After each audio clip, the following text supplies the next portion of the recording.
कि एक दफ़ा प्राइम मिनिस्टर ऑफिस से कॉल आई कि प्राइम मिनिस्टर साहब जानना चाह रहे हैं कि क्या बैतुल पनाह गाह जो हम बनाते थे बैतुल माल में, उन पनाह गाहों में जो मजदूर सोते हैं तो क्या उनको सुबह 5 बजे उठा दिया जाता है? तो मैंने कहा नहीं सर, हम उनको 7 बजे उठाते हैं। 2-3 दिन बाद फिर MS का फ़ोन आ गया कि नहीं, आपने वेरीफाई नहीं किया, वो 5 बजे सुबह उठा देते हैं। और प्राइम मिनिस्टर साहब ये बहुत वरी हैं कि अगर वो दिहाड़ीदार मजदूर सारे दिन काम करता है और रात को 10 बजे सोता है, तुम लोग 5 बजे अगर उठा दोगे तो उसकी नींद पूरी नहीं होगी। अच्छा, मैंने उन्हें कहा जी अच्छा मैं चेक करता हूँ। अब मुझे समझने लगे इसका तरीका क्या। तो एक दफ़ा मैंने क्या किया कि मैं भेस बदल के दाता दरबार लाहौर पनाह गाह चला गया। जब मैं वहाँ पे पहुँचा तो मैंने मास्क सास पहना हुआ था, सर पे टोपी भी पहनी हुई थी। पहले तो उन्होंने मुझे पहचाना नहीं, पूरी तलाशी ले ली मेरी, पूरा बॉडी सर्च, मेरा बैग शैग चेक किया। जब मैंने ID कार्ड दिया तो लड़के को शक पड़ गया, तो फिर उसको मैंने साइड पे बुला के कहा कि तुमने खामोश रहना। एंट्री उसने कर दी, मैं अंदर चला गया। जब खाने वाली टेबल के वो बाहर खड़ा हुआ तो वहाँ पे तकरीबन कुछ 50 बंदे खड़े थे। तो उन्होंने कहा जी अब 20 बंदे आ जाए। वो दौड़ के अंदर गया, मैं फिर पीछे रह गया। 10 मिनट और इंतजार किया, 15 मिनट बाद वो खाना खा के बाहर आए। फिर और लोग गए, मुझे धक्का लगा, मैं फिर पीछे आ गया। वहाँ एक वेटर खड़ा था, उसने कहा भाई थले बह जा। मैंने कहा नहीं थले बह जा। अब मैं उसकी शक्ल गौर से देख रहा था, उसे पहचाना नहीं था। मैं ज़मीन पर बैठ गया। थोड़ी देर मुझे कहता है साइड दे के बह जा, सारे जड़े ना सालन तेरे डुल जाना चाहिए। मैं हैरान परेशान। उसके बाद कोई आधे घंटे बाद मेरी बारी आई। अंदर जब मैं गया तो वहाँ पे इतनी सारी हड्डियाँ पड़ी थी। तो मैं कहा यार इसको तो हटा ले। कहते आप नहीं कर सकता तू।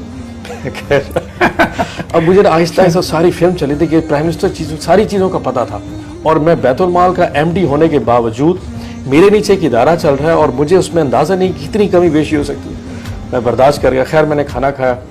रात को जब मैं जाके वहाँ पे अपने कमरे में जिस जगह पे लेट गया तो उसके बिस्तर। अच्छा, आपने रात वहीं स्टे किया? हाँ, रात को जाके स्टे। खैर वो रात गुजर की, रात को मैं भी उनके साथ सो गया। रात को लोगों ने बड़ी कहानियां सुनाई, लेकिन जो भी कहता था ना वो इमरान खान साहब के लिए लिटरली दिल से दुआएं करता था। सुबह एग्जैक्टली पूरे 5 बजे जैसे प्राइम मिनिस्टर ने कहा था, मुझे 5 बजे उन्होंने मेरा ना बेड खड़काया और मैं भी उठ के बैठ गया। उठो जी उठो, नाश्ता आ गया। मैं हैरान। मैंने कोशिश की 15 मिनटों से 15 मिनट बाद फिर मुझे उठा दिया। खैर आखिर मैं बादल नख्वास्ता 5:30 उठा, नमाज पढ़ी और नमाज पढ़ के नाश्ते की टेबल पे आ गई। एनीवे नाश्ता करने के बाद फिर मैंने अपना तारुफ कराया, उन सबको बुलाया। गुस्सा करना मेरा बनता नहीं था।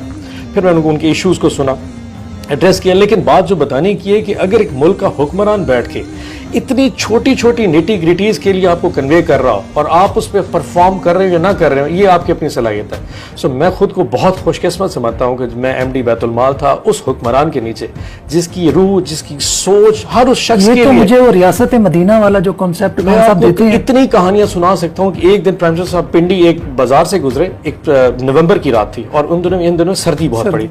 तो मुझे MS का फोन है कि प्राइम मिनिस्टर ने कहा कि मैंने उस पुल के नीचे बहुत सारे लोग सड़क पे सोते देखे। तो मैंने कहा सर उसके साथ जो पनाह गाह है वो 100% चल रही है, वहां स्पेस नहीं है। तो उन्होंने कहा जी कोई प्राइम मिनिस्टर कह रहे मुझे नहीं पता, ये लोग कल रात को यहाँ नहीं होने चाहिए। मैं उसी वक्त 100 स्लीपिंग बैग्स लेके आया और हमने वो पनाह गाह की छत के ऊपर एक कंटेनर लगा के उसमें लोगों को सुला